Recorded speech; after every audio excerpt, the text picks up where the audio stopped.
Alors, est-ce possible, est-ce cohérent ce deuxième tour des municipales en juin? On est en direct avec François Coq, qui est cofondateur de l'association Corona Victimes, qui regroupe plusieurs personnes justement victimes de ce virus. Bonjour François Coq, merci d'être en direct avec nous. Vous avez dit qu'en cas de décision du gouvernement de maintenir le second tour de l'élection en juin, vous êtes prêt à saisir la justice?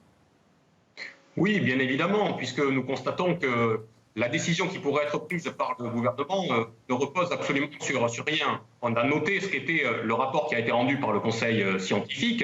Et contrairement à ce qu'on dit, le Conseil scientifique ne se contente pas de dire qu'il ne s'oppose pas à la tenue de ce second tour des municipales au mois de juin, mais il met en garde contre un certain nombre d'éléments.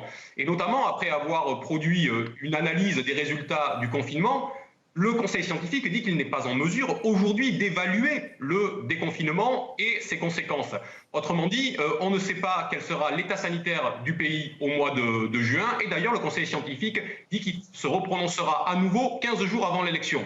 On voit bien qu'on ne peut pas tenir une élection dans ces conditions qui fait planer à la fois des menaces sanitaires, mais aussi des menaces démocratiques, puisque les conditions ne seraient pas réunies pour tenir une élection dans les meilleures conditions. François Coq, concernant le premier tour, aujourd'hui, il n'y a pas eu d'éléments concrets, d'éléments précis qui montrent que ça a fait courir un danger à la population. Il y a eu beaucoup de rumeurs, mais il n'y a pas eu de choses concrètes. On peut se dire que si le premier tour, au fond, s'est déroulé tel qu'il s'est déroulé, pourquoi ne pas laisser le deuxième tour se faire ?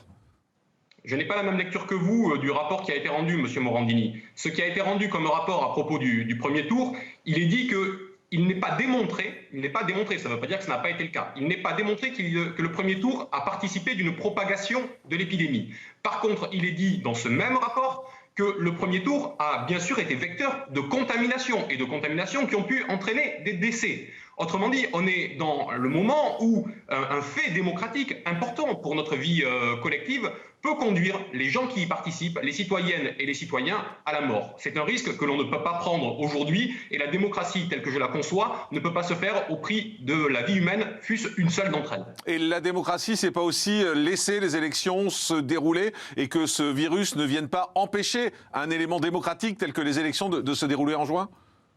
L'instrumentalisation qui a été celle de ces élections municipales depuis le début, avec le maintien du premier tour sur des critères exclusivement politiques, je le dis, puisque le Conseil scientifique à l'époque a dit qu'il se ralliait à la décision du gouvernement et qu'il en prenait acte, eh bien, le maintien de ces élections aujourd'hui a biaisé l'ensemble du processus démocratique.